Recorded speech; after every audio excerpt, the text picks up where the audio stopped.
Hello everyone, नमस्कार। मेरा नाम है रोहित प्रजापति। आज की इस वीडियो में मिड टर्म के लिए क्या अच्छा प्लान हो सकता है सभी मेरे प्यारे स्टूडेंट्स के लिए, वो मैं इस वीडियो में बताऊंगा। बेटा, सबसे पहली चीज तो ये है कि आपके मिड टर्म में कितने चैप्टर्स आते हैं। क्या आपने कभी सोचा है कि जस्ट 8 या 9 chapters, 6 chapters, 7 chapter, 8 chapter, maximum आपके 8 या 9 चैप्टर्स आपके मिड टर्म्स में आते हैं। क्या मैं सही बोल रहा हूँ? कमेंट करके मुझे जरूर बताएं। अगर आपके 8 चैप्टर, हम एग्जांपल के तौर पे मान रहे हैं कि 8 चैप्टर आते हैं और आपके पास 6 महीने थे मैथ्स के 8 चैप्टर कंप्लीट करने में, मतलब आपके पास 1 महीना था अप्रोक्सीमेटली एक चैप्टर को कंप्लीट करने में।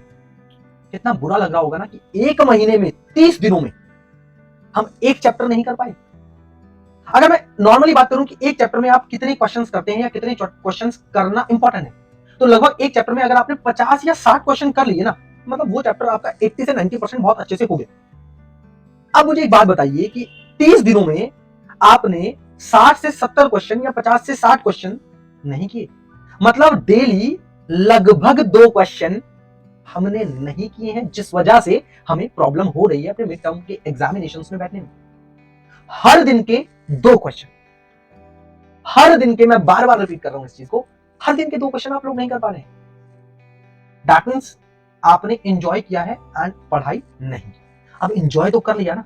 जब आपने मैक्सिमम 6 महीने तक एंजॉय कर लिया, पूरे दिन पढ़ाई नहीं की, अभी भी आपके लगभग 5, अगर 8 चैप्टर आपके एग्जाम में आ रहे हैं और 4 से 5 चैप्टर आपको नहीं आते, तो क्या करना है आप?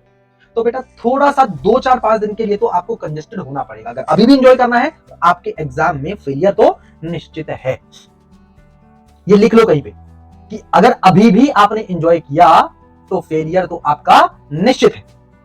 क्या करें ऐसा कि सर हमारे मार्क्स बहुत अच्छे आए? अरे एंजॉय भी करना है, मार्क्स भी बहुत अच्छे लाने हैं, क्या दोनों चीजें साइमल्टेनियसली पॉसिबल है? 6 महीने कर लिया एंजॉय, बहुत बढ़िया, कोई बात नहीं। अब तो 4 से 5 दिन या 10 दिन दे सकते हो।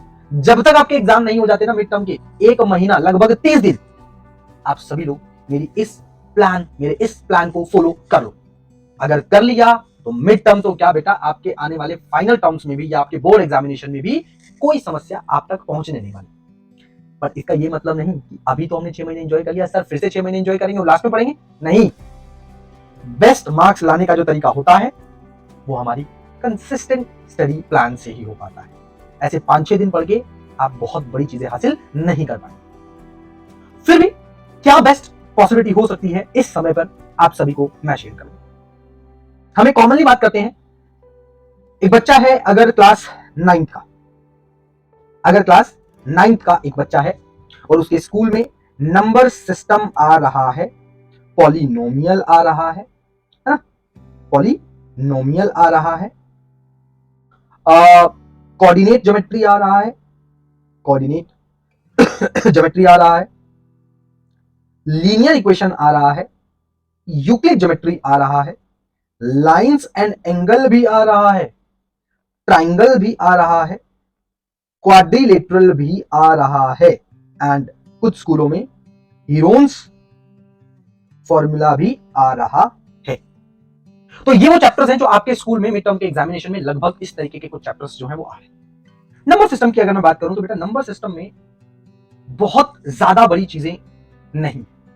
अगर हम नंबर सिस्टम की बात करें, आप सभी को मालूम होना चाहिए रैशनल क्या होता है, इरैशनल क्या होते हैं, कैसे हम 2 इरैशनल नंबर्स के बीच में इरैशनल्स निकालें, या कैसे हम रैशनल नंबर्स के बीच में रैशनल्स निकालें या इरैशनल्स निकालें, 0.3 बार को कैसे हम P अपॉन Q की फॉर्म में कन्वर्ट करें, रैशनलाइजेशन क्या होता है, रैशनलाइजेशन क्या होता है, रैशनलाइजिंग फैक्टर क्या होता है, एंड उससे रिलेटेड जो हमारे पास फॉर्मूले हैं, वो परफेक्टली हमें आते हैं।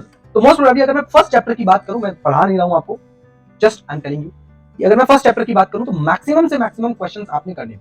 फर्स्ट चैप्टर में बहुत सारे क्वेश्चंस हैं, बहुत सारे क्वेश्चंस बनते हैं, एक्सपोनेंट एंड पावर के भी बहुत सारे क्वेश्चंस बनते हैं। तो पहला चैप्टर आपके लिए बहुत ज्यादा बड़ा टाइप होने वाला है, उसको थोड़ा सा, मतलब लगभग उससे रिलेटेड 50 क्वेश्चंस आप सभी लोग कर लो। एक बार आपके 50 क्वेश्चंस हो गए तो मुझे नहीं लगता कोई बहुत बड़ा इशू आपके साथ आ जाए।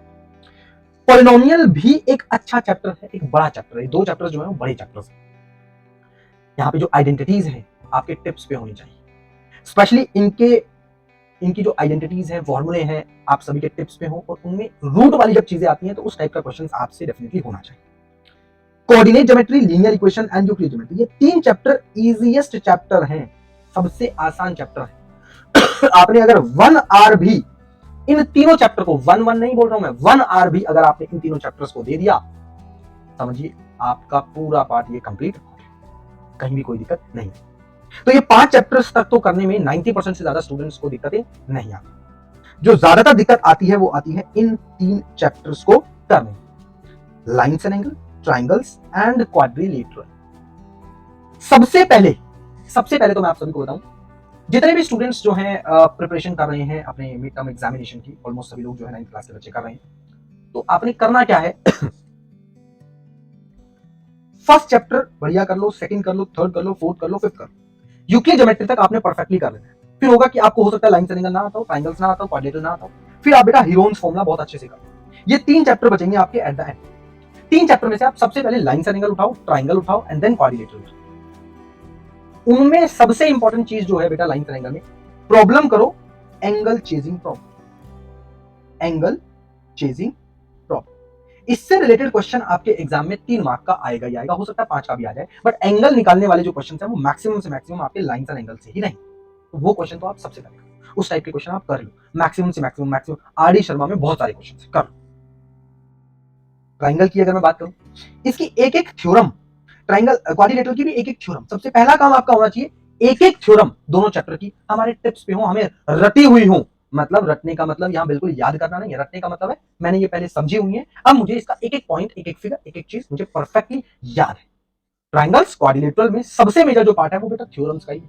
थ्योरम याद कर लो, हो सकता है कोई ऐसा क्वेश्चन आपके एग्जाम में आ जाए जो आप बहुत आराम से कर लो, या अगर ऐसा कोई क्वेश्चन आ भी गया जो आप जिसके लिए नहीं हो तो न्यू तरीके से उस क्वेश्चन को वहां पे अटेम्प्ट करो। तो वो स्टूडेंट्स जिनकी प्रिपरेशन अभी बहुत स्लो है, तेरा साबुन स्लो है क्या, वही वाला अगर स्लो है, तो ट्राइंगल एंड क्वाड्रिलेटरल बेटा आराम से one night is important for these 2 chapters. पूरा एक सेशन जो है मतलब 10 घंटे का आपने पढ़ाई करनी होगी, और 10 घंटे अगर आपने पढ़ाई कर ली तो ये पूरा सिलेबस बिलीव मी कंप्लीट रहेगा। क्या करना होगा, सबसे पहले एनसीईआरटी करनी होगी, उसके एग्जाम्पल्स करने होंगे, फिर एग्जाम्पलर की पहली एक्सरसाइज करनी होगी, देन उसके बाद आरडी उठा लो, एमएल उठा लो, आरएस उठा लो, या आपके स्कूल में कोई भी बुक लगी हुई है तो वो उठा लो। एक बार करना शुरू करो, अरे शुरुआत तो करो ना, हम शुरू ही नहीं करना चाहते, पहुंचेंगे कैसे, नहीं पहुंच पाएंगे। शुरू करो, कहीं कोई प्रॉब्लम आती है कमेंट करके बताओ, I am here to solve your every problem. Thank you so much, bye everyone.